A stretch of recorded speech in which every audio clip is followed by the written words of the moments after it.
another episode of The It Factor, man. I'm Jeremy, y'all host, and I have my brother, Victor Hicks, here today. What's going on, everybody? How y'all doing today, man? I first want to start off with saying, all the people that's out there dealing with COVID-19 or Rona, anything that you call, I hope that all you guys are okay, and we're praying for you here at The It Factor, and if you need anything, we're here for you.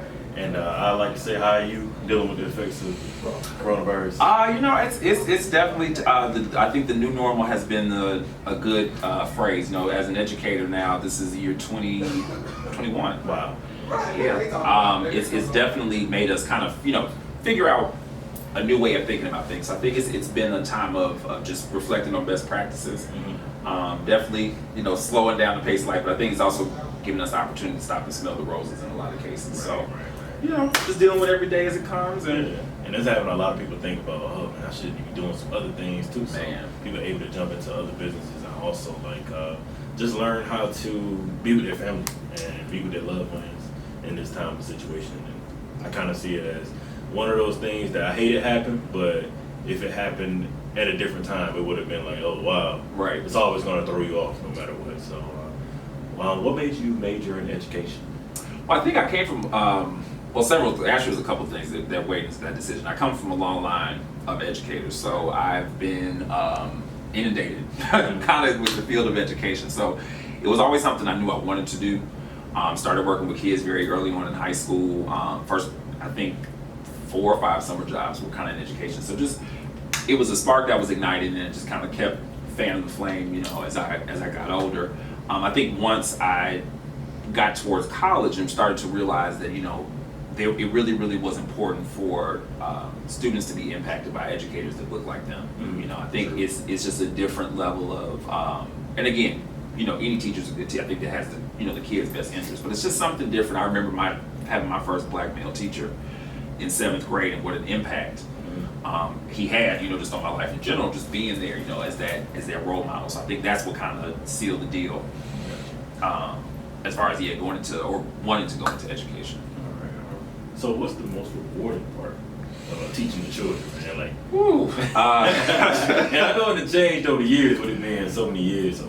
I think it really is just when you see, as cliche as it sounds, when you kind of see that sense of hope in kids. I think, one of the things that I would say, the trends in education is that our kids are not able to remain kids, mm-hmm. As much as, you were definitely as, my generation, but it's good to be able to see them kind of have that sense of wonder and hope, and you really, really see that day to day in the classroom. I think sometimes it comes through, not even always necessarily academic, but just being able to build a relationship with a student who traditionally was struggling in that area, and just knowing that you're able to help them, mm-hmm. even if it's not in computer science, but you teach them that they can do this. You teach them to kind of have just to begin to set goals, and when you start seeing those kids climb those mountains and make those changes. I think that's I would have to say that's probably the most rewarding part. That's actually spanned the generations. I think what the kids are dealing with has changed and definitely increased. Yeah, because they have a lot of going on. I was actually talking about the other day, like a lot of kids have that factor of they have to go to school and then go home and be like a parent type thing, or their parents may work all day and they're like, I didn't get my schoolwork done. And us as teachers, mm-hmm. some of us don't probably understand that. Yeah, and I think too, I think a lot is just along with that. Because you have students that definitely go home and deal with some unimaginables. That's one of the hardest parts I would say too about being a teacher. Is when you go home at night, you really start to think about, okay, is this kid okay? Mm-hmm. I think that's even with the corona situation. Yeah, it's been one of my biggest worries. It's like, because we are a safe space. Mm-hmm. For some are they kids. Receiving the correct food, or are they seeing the right people? What if they're trapped in their bad home and school is the only way out? So what's right? It's interesting. I've driven through the old 4th Ward a few times, just mm-hmm. to so I can lay eyes on them. That's good. That's real good. But I think it's just, and this generation is so exposed to so much more, and I think that's the thing that is that they're not allowed to be kids, because where social media can be a great thing as far as getting information and technology. Mm-hmm. That can be the flip side of it, is that it's so much more that, again, we weren't, we were innocent to, because what was going on. So. Exactly. But it's right at their hands now. So. Yeah. So why is it important for children to learn about tech at such a young age, and how do you think it will impact them in the future? I definitely think it gives them a sense of, or gets their mind in a design thinking process. I think one of the things that this time has made evident is that we are really moving towards a different way of the world. Yeah, because I think that students are gonna be, even with my girl, like teaching from home. I was telling her the other day, like me doing the IT stuff in the room, I was like, these kids are probably gonna be able to ask that question, like, hey, can we do this sometime about the week? Yeah, can we just work at home? Because I mean, when Corona was here, I could work at home, so I think I can be able to do it at home. So right. I think that's gonna open up a new avenue, even for teachers to be able to learn how to teach from home. And right. having to do that now is kind of like a big field. So. But I think it's a good thing. But I mean, with that mindset, I agree with you 100%. I definitely think the term of new normal is not by chance. I think we this may really be the time. Just like when we transitioned into the industrial age. Right. It took a hard reset. And it took some things. A whole new way of thinking. We once upon a time we didn't go to school like we do now. Right. And I think we have to be ready for the fact that once 5, 2, 3, 4 years down the road, we may not be going to school in the same way. So all that to say, our kids will have to be wired a little bit differently. And I think computer science at a very early age, if nothing else, teaches them, two important skills. And two main things I focus on is, the problem solving, being able to think through and realize there are steps that you take, to reach a goal. And then two, I just think of the engineering, the computational thinking mindset, because these kids, no matter what field they go into, it's no longer going to be okay to be the tech guy and just depend on that one person. Everybody's going to have some knowledge, some working sense of, technology. Yeah, I think you have to know what's going on with everything. Right. So you have to. I think when you give them that exposure at an early age, you're teaching them to think differently and to learn differently. And as we know, the same reason we teach kids to read at 5 and at 15. So you want them to set that the tone early. I think that's the major benefit. And also get them outside the box. Oh yeah, be in the butt. They create. It's interesting. It's like once you get the ball rolling. I think with the little ones sometimes it's hard. When they're first starting. But like now, I'm like I get emails like, "Coach Hicks, I'm on scratch and I made this game," and I'm like, "Okay, I've seen 15 this week." Let's do something else. But I'm just happy to see. Normally the kids that were not. We're not just looking at computer kids like it used to be. There was a set group of kids that studied computer science. They tended to be white male students, but now you really have kids that are realizing, hey, I'm into fashion and this is how technology can play a part, or I'm into music and this is how technology can play a part. But the younger they are, I think that it takes away the fear factor a little bit. So it's not, because coding is new.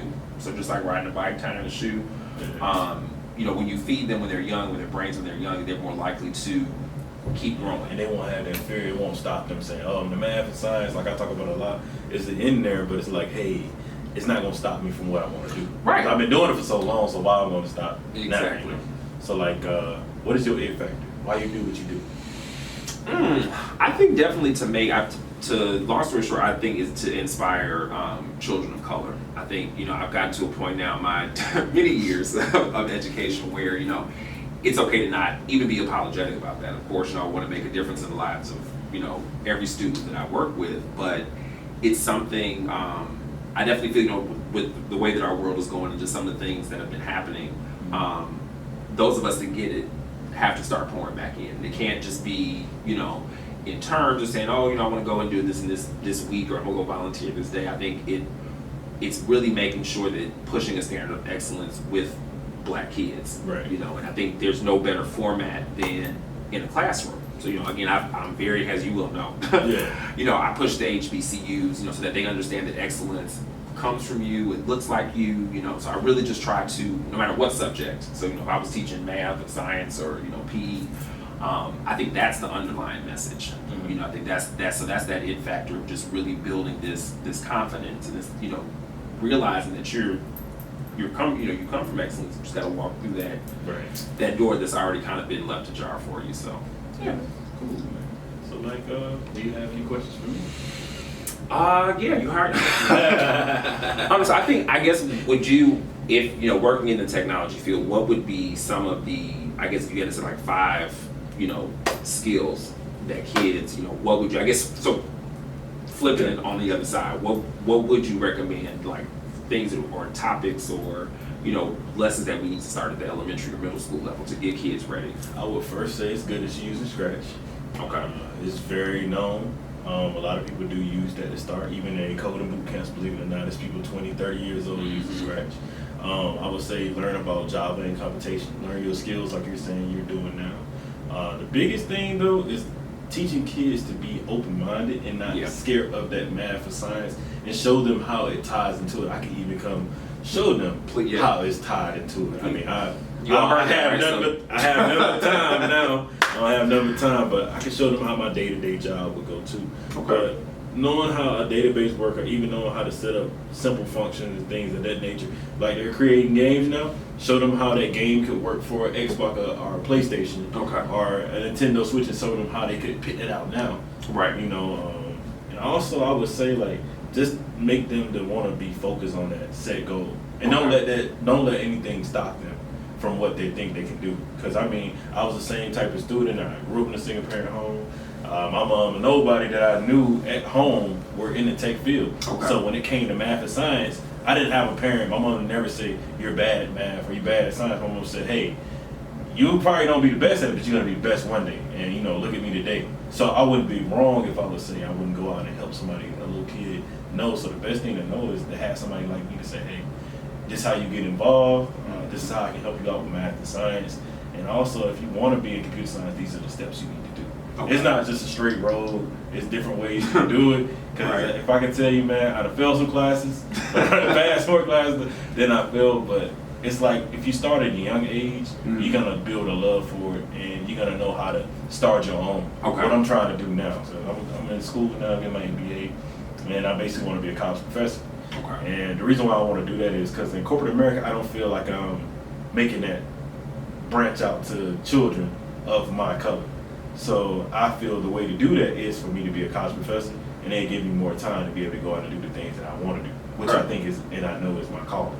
So those are the things I'm trying to do. But as far as kids, it's not just 5 things. It's the fact that just staying focused, learning, listening to your teacher. Like, no matter what, listen to your teacher. Can I record that part? Let me bite that sound clip. I'm going to send that to my kids. Listen to your teachers, man, because they will take you a long way, and you never know how much they impact you until you're sitting in the seat I'm sitting in. So I would like to thank you for that, for what you do and your services for that, man. I appreciate it. Before any closing, man, I would like to shout out my boy, man, wearing this jacket today. His Brady says, "Greatness relies inside, never dies." You know, thank you, Malcolm, for this jacket, man. Had to shout you out. And basically, do you have anything you want to shout out? I'm good. Just, you know, hopefully all my educators out here that are learning a new normal with teaching, and just hope that everybody stays safe, and that we are, you know, being mindful of best practices now and keeping our, but again, also, as you brought up a very, very good point, just really enjoying this time to focus on family, and hopefully, you know, learn something new, you know, make the best out of it. Well, okay, again, guys, man, this is the It Factor, man. It's another great episode. Please like, comment, subscribe, man. Follow me. Reach out to me if you need anything. And thank you, bro. All right, appreciate it. Thanks for having me.